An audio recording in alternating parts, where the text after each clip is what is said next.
శ్రీ విష్ణు రూపాయ నమ శివాయ. శ్రీ విద్య ప్రేక్షకులకి ఈరోజు స్వాగతం. ఈరోజు మనము ధనుసు రాశి వారికి 16th జూలై నుంచి 31st జూలై వరకు రాశి ఫలాలు ఏ ప్రకారంగా ఉండబోతున్నాయి ఇప్పుడు మనం తెలుసుకోబోతున్నాము. కాలచక్రంలో 9వ రాశి ధనుసు రాశి. ఈ రాశి కనుక మీరు గమనించినట్లయితే ఇది దేవగురు బృహస్పతిది మూల త్రికోణ రాశి. జ్యోతిష శాస్త్రం లోపల 12 రాశుల లోపల గొప్ప రాశి స్థానం లోపల పెట్టడం జరిగింది ధనుసు రాశికి. కానీ చాలా మంది దీనికి సంబంధించి ఒక అపోహ ఏంటంటే మిస్కమ్యూనికేషన్ ఏంటంటే వీళ్ళు దీనికి చాలా బ్యాడ్ రాశి అనుకుంటారు. కాదు, ఇది చాలా మంచి రాశి. మీకు అర్థం కాలేదేంటంటే దీన్ని మీరు ఎలా ఉపయోగించుకోవాలి, మిమ్మల్ని మీరు ఎలా ఇది చేసుకోగలుగుతారు, అది రాశులు మీకు తెలిసి ఉంది. కానీ మీరు మీరు ఆలోచించే విధానం సరిగా లేకపోవడం వల్ల మీకు మీ పట్లనే కొద్దిగా నెగటివ్ ఫీలింగ్ అయితే కలుగుతుంది. ఎవ్రీ ఇయర్ ధనుసు రాశి వారికి 16th జూలై నుంచి 14th ఆగస్టు ఈ టైం ఏదైతే ఉంటుందో ఇది మీకు అంత అనుకూలంగా ఉండదు. Not this year, every year ఈ టైం మీకు ఇలాగే నడుస్తూ ఉంటుంది. ఈ ఇయర్ కూడా ఈ నెలలో కూడా ఇలాగే నడుస్తుంది. కానీ ఈసారి డిఫరెన్సెస్ ఏంటంటే ఈసారి దేవగురు బృహస్పతితో పాటు ఉన్నాడు, తోడుగా శాటర్న్తో పాటు నవమ పంచమ యోగం ఉంది. మోక్ష త్రికోణ స్థానంలో ఈ 3 గ్రహాలు యాక్టివేట్ అవడం జరిగింది. అండ్ దానికి ఇంకో తోడుగా ఏంటంటే కుజుడిది కూడా ఆస్పెక్ట్ 12th హౌస్ మీద మీకు ప్రెజెంట్ అయితే నడుస్తుంది. మీ రాశాధిపతి చూసుకున్నట్లయితే ప్రెజెంట్ అష్టమ స్థానంలో ఉన్నారు. మీ చతుర్థ స్థానం లోపల దేవగురు శనిదేవుడు ఉన్నాడు. దేవగురు బృహస్పతి రాశి లోపల మీ 12 భావంని కుజుడు చూస్తున్నాడు. 12 భావాధిపతి ప్రెజెంట్ మీ మోక్ష త్రికోణ స్థానం బలంగా ఉంది. మోక్ష త్రికోణ స్థానం బలంగా ఉంటే ఏమవుతుంది, ఇక్కడ ఒక విషయం తెలుసుకోవాల్సింది ఏంటంటే చతుర్థ స్థానంలో శనిదేవుడు ఉన్నాడు. చతుర్థ స్థానం ఇది భూమి, భవనం, అలాగే వాహనం, అలాగే మన ఇల్లు. ఇక్కడ కనుక శనిదేవుడు ఉన్నట్లయితే ఈ చెప్పిన కారకత్వాల లోపల అన్ని డిలే అవుతాయి. మీరు అనుకుంది ఏది కూడా సక్రమంగా సమయానికి జరిగే అవకాశాలు అంత ఎక్కువ ఛాన్సెస్ అయితే లేవు.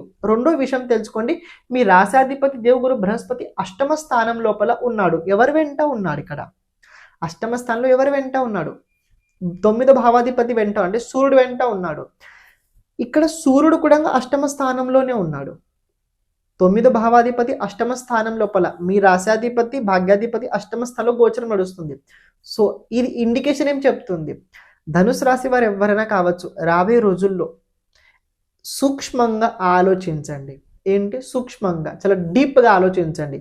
పైన కనుక మీరు ఆలోచించితే మీకు అన్ని తప్పులు కనపడతాయి. పైన ఆలోచిస్తే మీకు అన్ని సరిగ్గా మీకు కనిపించదు. కానీ కొద్దిగా డీప్గా వెళ్ళి కనుక మీరు ఆలోచించినట్లయితే ప్రతి ప్రశ్నకి సమాధానం మీకు దక్కుద్ది. కానీ ఈ టైం కేవలం సర్చింగ్ కోసం ఉంది, ఏ ప్రకారమైన లాభం పొందడానికి అయితే లేదు. సూర్యుడు ఎప్పుడైతే మళ్ళీ సింహరాశిలో వెళ్తాడో అప్పుడు మీరు లాభం పొందగలుగుతారు. కానీ ఇప్పుడు present only for searching, research చేయాల్సిన టైం అయితే ప్రెజెంట్ అయితే మీకు నడుస్తుంది.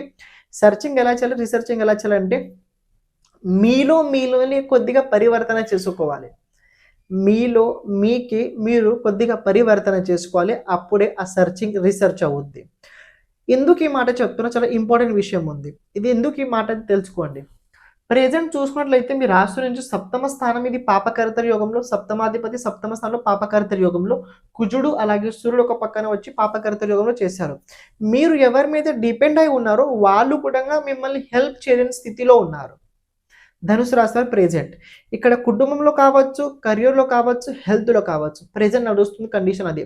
మీరు ఎవరికైనా హెల్ప్ చేయడానికి వెళ్ళినా కూడా, ఎవరికైనా సరిదిద్దడానికి వెళ్ళినా కూడా, ఎవరికైనా మంచిగా ఏదైనా చెప్పడానికి వెళ్ళినా కూడా అక్కడ వాళ్ళు మిమ్మల్ని అవమానిస్తారు తప్ప, వాళ్ళు మిమ్మల్ని బాధ పెడతారు తప్ప, మీరు మంచి మాటలు చెప్పారు, మీరు బాగా చెప్పారని మిమ్మల్ని ఎవరు కూడా గుర్తించరు, గౌరవించరు. సో ఈ టైం ఏదైతే ఉందో మీ పైన మీరు అభ్యాసం చేయాల్సిన టైం ఉంది, మిమ్మల్ని మీరు సరిదిద్దుకోవాల్సిన టైం ఉంది. ఈ టైం లోపల విషయంగా చేయాల్సింది ఏంటంటే భగవత్ భక్తి, అలాగే మీ సమస్యలకు ఉన్న సమాధానాన్ని పరిశోధించండి. ప్రాప్తి టైం అయితే కాదు, కేవలం ఇది పరిశోధించాల్సిన టైం అయితే ఉంది. అండ్ ఇంకో విషయం తెలుసుకోండి, కుజుడు 6th హౌస్లో ఉన్నాడు. బీపీ, టెన్షన్ లాంటివి ఎక్కువ తీసుకోకండి, ఇది చాలా ఇంపార్టెంట్. ఎందుకు ఈ మాట చెప్తున్నా, వృషభ రాశి ఇది కాలచక్రం లోపల 2వ రాశి ఉంటుంది. కొన్నిసార్లు ఏమవుతుందో తెలుసుకోండి, ఫైనాన్స్ సరిగా లేకపోవడం వల్ల టెన్షన్ అవ్వడం స్వాభావికం అండి. ఎందుకంటే డబ్బు లేకపోతే టెన్షన్ వచ్చుద్ది. కానీ అది వచ్చే డబ్బు కన్నా వచ్చిన తర్వాత మళ్ళీ పోతే ఇంకా బాధపడతారు కదా అండి. ఇప్పుడు ఒక డబ్బు మీకు రావాల్సింది ఒక 10,000 ఉంది. 10,000 ఎప్పుడు వచ్చుద్ది అని టెన్షన్ పడ్డారు. అనుకోకుండా హెల్త్ లోపల ఏదో ప్రాబ్లం వచ్చింది, హాస్పిటల్ లోపల 20,000 ఖర్చు అయింది. రావాల్సిన డబ్బు కానీ ఇంకా మీరు 10,000 పెట్టి మీరు హాస్పిటల్‌లో ట్రీట్మెంట్ తీసుకున్నారు కదండీ. సో, మనకన్నా గొప్పది ఈ ప్రపంచంలో ఇంకేది ఉండదండి. ఎప్పుడు ఒక విషయం తెలుసుకోండి. మీరు మీ స్థాయి ఏదైనా కావచ్చు, మీరు పేదవాళ్ళు కావచ్చు, డబ్బున్న వాళ్ళు కావచ్చు, మిడిల్ ఎవరైనా కావచ్చు. మనకన్నా గొప్పది ఈ ప్రపంచంలో ఇంకా ఏదుండది. మనం గొప్పవాళ్ళము. ఇది అనుకోని గనక మీరు ఉన్నట్లయితే మీరు నిజంగానే గొప్పవాళ్ళు. మీకన్నా తక్కువ చాలామంది బ్రతుకుతున్నారండి. వాళ్ళ జీవితంలో చూస్తే మీకు అర్థమవుతది కదా! సో, టైం బ్యాడ్ ఉందని మీరు భయపడకండి. మీరు పని చేయండి. మీరు మీ మీద పని చేయండి. అవుతాయి. కొన్ని సార్లు టైం పడతది. కానీ తప్పకుండా మీరు అనుకుంది చేయగలుగుతారు. కుటుంబంలో సమస్యలు మన ఇంట్లో ఏంటి? ప్రతి ఇంట్లో కుటుంబ సమస్యలే ఉన్నాయి. మనమేంటి అన్‌సక్సెస్‌ఫుల్. చాలామంది అన్‌సక్సెస్‌ఫుల్ కాలేని వారు చాలామంది ఉన్నారు. మనమేంటి ఖర్చులు ఇంత అవుతున్నాయి. చాలామంది ఖర్చులు అవుతున్నాయి. అందరు మనలాంటి వారే అండి. మీరు అందరితో కంపేర్ చేసి బాధపడకండి. కేవలం ఈ యొక్క 15 రోజులు క్షమించండి. మధ్యలో రావడం జరిగింది. చూడండి, మీకు మాట చెప్తా. ప్రతి ఒక్క వ్యక్తికి ఒక జాతకం ఉంటుంది. మనం పుట్టిన తేదీ సమయ అనుసారంగా మనకంటూ ఒక జాతకం ఉంటుంది. ఆ జాతకం లోపల ఈ సంవత్సరం, రాబోయే సంవత్సరం ఏ గ్రహాలు ఏ ప్రకారంగా మన పైన శాసించుతాయి దానికి సంబంధించి పూర్తి వివరణ మన జాతకంలో ఉంటుంది. కానీ మన జాతకం మనకు తెలియదు. సో అలాంటి టైం లోపల ఎవరైనా పరిపక్వత జ్యోతిషుడి దగ్గర జాతకం చూపించుకోండి.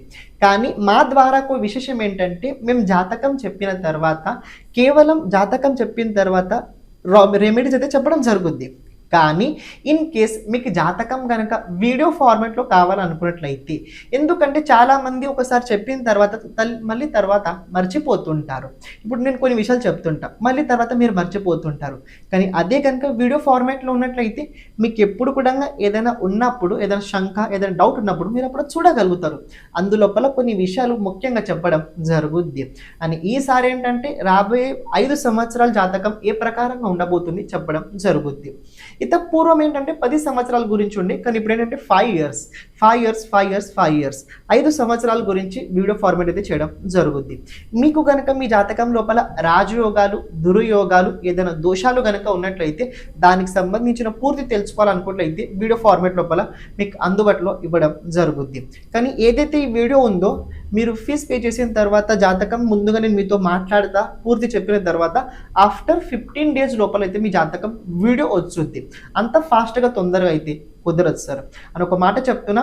ఈ వీడియో ఫార్మాట్ లోపల విశేషంగా కొన్ని పరిహారాలతో పాటు కొన్ని రేర్ కండిషన్స్ కూడా మీకోసం చెప్పడం జరుగుద్ది. అది చాలా ఇంపార్టెంట్ విషయాలు అయితే వీడియో లోపల మేము చెప్పడం జరుగుద్ది. ఇన్ కేస్ మీకు కనుక ఇంట్రెస్ట్ ఉన్నట్లయితే వీడియో ఫార్మాట్ లోపల మీ జాతకం చేయించుకోవడానికి తప్పకుండా కింద కనపడుతున్న నంబర్ పైన మీరు వాట్సాప్ చేయడానికి ప్రయత్నించండి. ఇక మీరు ఏదైతే చూస్తున్నారో కంటిన్యూ చేయండి. ఇలా గడవనివ్వండి. మీ సప్తమ స్థానం బుధుడు అష్టమ స్థానంలో వెళ్ళిన తర్వాత కొన్ని మార్పులు జరుగుతాయి. ఆ సప్తమ భావం నెక్స్ట్ మంత్ పాపకర్త యోగం నుంచి వెళ్ళిన తర్వాత కొన్ని మార్పులు అయితే మీకు తప్పకుండా జరుగుతాయి. బాధపడకండి. మీ తెలివి, మీ బుద్ధితోటి యుద్ధం చేయండి. మీ మనసుతో మీరు యుద్ధం చేయండి. గెలవండి. మనోనిగ్రహ పెంచుకోండి. గెలిస్తే గెలిచినట్టు, ఓడితే ఓడినట్టండి.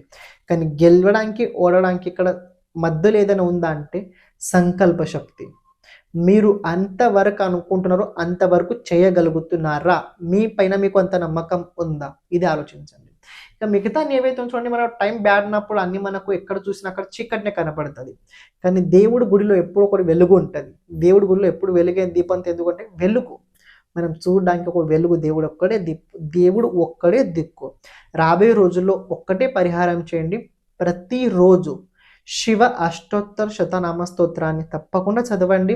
రెండోది, అష్టమ స్థానం లోపల జూపిటర్ అలాగే సన్ ఉండడం వల్ల సూర్యుడికి అర్ఘ్యం ఇవ్వండి. సూర్య నమస్కారాలు చేయండి. విష్ణు సహస్రనామం తప్పకుండా చదవడానికి ప్రయత్నించండి. కనీసంలో వినడానికైనా ప్రయత్నించండి. మరీ చాలా బాధ, చాలా ఏకాంతంగా ఫీలింగ్ కనుక మీకు అనిపించినట్లయితే ఉగ్రం వీరం మహావిష్ణుం జ్వలంతం సర్వతోముఖం నృసింహం భీషణం భద్రం మృత్యుర్మృత్యుం నమామ్యహం ఈ నరసింహస్వామి మంత్రాన్ని జపం చేయడానికి ప్రయత్నించండి. ఒకవేళ జపం చేయడం కుదరకపోయినా కూడా వినండి. మంత్రం విన్నా కూడా మనసులో శాంతి ప్రభవించుతూ ఉంటుంటుంది. ఏమైనా డౌట్స్ ఉన్నట్లయితే అడగడానికి ప్రయత్నించండి. ఒక మాట చెప్తా, నేను మిమ్మల్ని అంత చెప్పి బాధ పెట్టదలుచుకోవట్లేదు. భగవంతుడు శరణంలో ఉండండి. భగవంతుడు మిమ్మల్ని తప్పకుండా కాపాడుతాడు. అష్టమ స్థానంలో గురువు ఉన్నాడు కాబట్టి కొద్దిగా స్టొమక్ కాపాడుకోండి. బయట ఫుడ్స్ తినకండి, ఆయిలీ పదార్థాలు తినకండి, శనగపిండికి సంబంధించిన పదార్థాలు విశేషంగా మీరు అస్సలు తినకండి. ఏదైనా ప్రాబ్లం ముందు నుంచి నడుస్తున్నట్లయితే అనిపించినట్లయితే ఒక 4 గురువారాలు ఒక 4 గురువారాలు మీరు ఎక్కడైతే ఉంటారో ఆ ఊర్లో శనగపప్పు దానం చేయండి, ఒక 1 kg. ఇది మీకు హెల్ప్ అవుతుంది. డౌట్స్ ఉంటే కమెంట్ చేయడానికి ప్రయత్నించండి. ఛానల్ని ప్రతి ఒక్కరు సబ్స్క్రైబ్ చేసి పెట్టుకోండి. సర్వం శివార్పణమస్తు. శ్రీమాత్రేయ నమః.